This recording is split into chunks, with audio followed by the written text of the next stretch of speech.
विधानसभा seat पर कभी नहीं जीती आरजेडी, नीतीश कुमार का रहा है जलवा अब।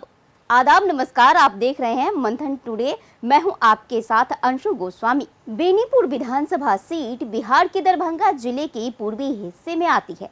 ये दरभंगा की 10 विधानसभा सीटों में से एक है और जिला मुख्यालय से करीब 30 किलोमीटर की दूरी पर स्थित है। बेनीपुर को दरभंगा शहर से जोड़ने वाली सड़क है NH 56, जो कि यहाँ की धड़कन कही जाती है। ये इलाका अर्ध शहरी है, जहाँ कस्बों की चहल पहल और गांवों की मिट्टी की खुशबू दोनों मिलती है।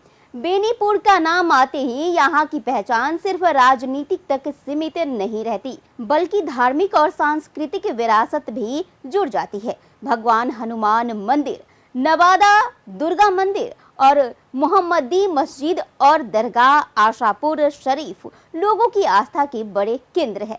बेनीपुर ब्लॉक के भीतर ही बलहा रेलवे स्टेशन है और इसके बीच से कमला नदी बहती है, जो कि यहाँ की मिट्टी को उपजाऊ बनाती है। लेकिन हर बरसात में यही नदी परेशानी भी खड़ी करती है। बेनीपुर विधानसभा सीट सामान्य वर्ग के लिए आरक्षित है। 1967 में पहली बार इसका गठन हुआ और शुरुआती 3 चुनाव भी हुए, लेकिन उसके बाद ये सीट खत्म कर दी गई।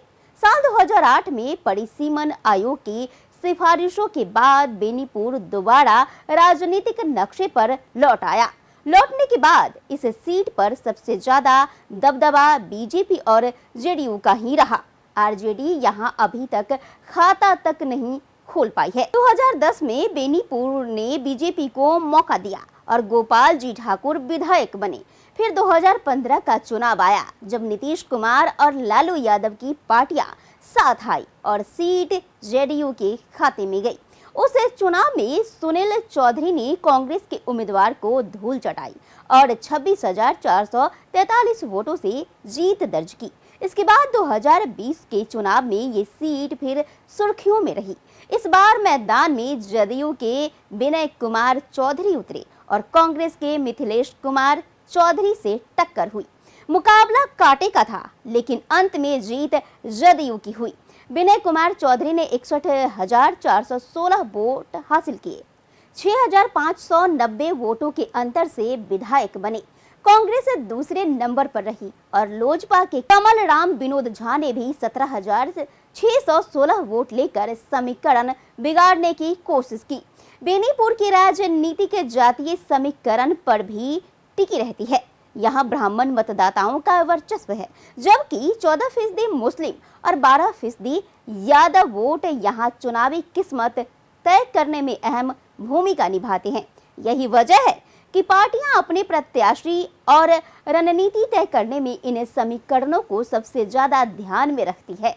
मौजूदा विधायक विनय कुमार चौधरी राजनीति में भले ही न हो, लेकिन उनका कद कम नहीं है और वो दरअसल प्लूरल्स पार्टी की अध्यक्ष सुप्रिया चौधरी के चाचा हैं।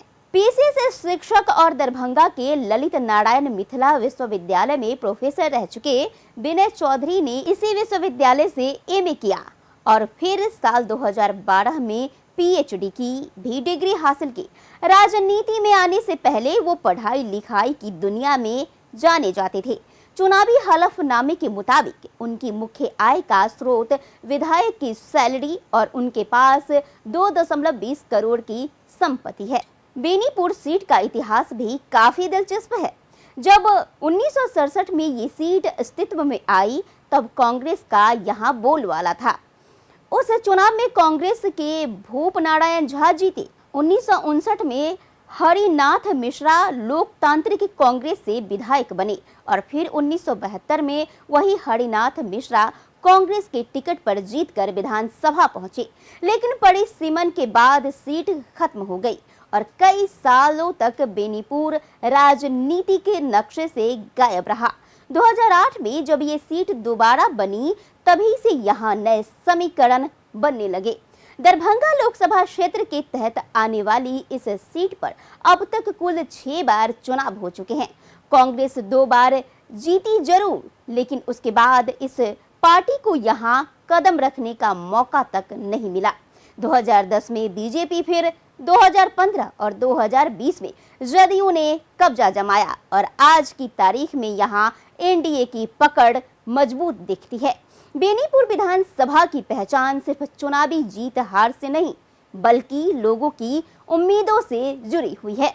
यहाँ की जनता अब भी बेहतर शिक्षा, अस्पताल और रोजगार की मांग करती है। हालांकि सड़कों और कनेक्टिविटी के मामले में बेनीपुर ने तरक्की की है, लेकिन उच्च शिक्षा और स्वास्थ्य सुविधाओं का ढांचा अभी भी अधूरा है। यही वजह है कि हर चुनाव में उम्मीदवारों को विकास के वादों पर कसौटी पर कसा जाता है। बेनीपुर की राजनीति में जातीय समीकरण, विकास का मुद्दा और उम्मीदवारों की छवि तीनों का घालमेल देखने को मिलता है। यही वजह है कि यहाँ चुनाव हमेशा रोचक रहते हैं। आने वाले दिनों में ये देखना दिलचस्प होगा कि क्या कांग्रेस अपनी खोई हुई जमीन वापस पा सकेगी या बीजेपी जदयू का दबदबा जारी रहेगा। अगर आप निष्पक्ष पत्रकारिता को सपोर्ट करना चाहते हैं तो मंथन टुडे को ज्यादा से ज्यादा लाइक, सब्सक्राइब, शेयर, फॉलो जरूर करें और हाँ, कमेंट करिए, जरूर बताएं कि मंथन टुडे की ये पेशकश आपको कैसी लगी। अगर अभी तक आपने बेल आइकॉन को प्रेस नहीं किया है तो बेल आइकॉन को प्रेस करना ना भूलें। देखते रहे मंथन टुडे। शुक्रिया।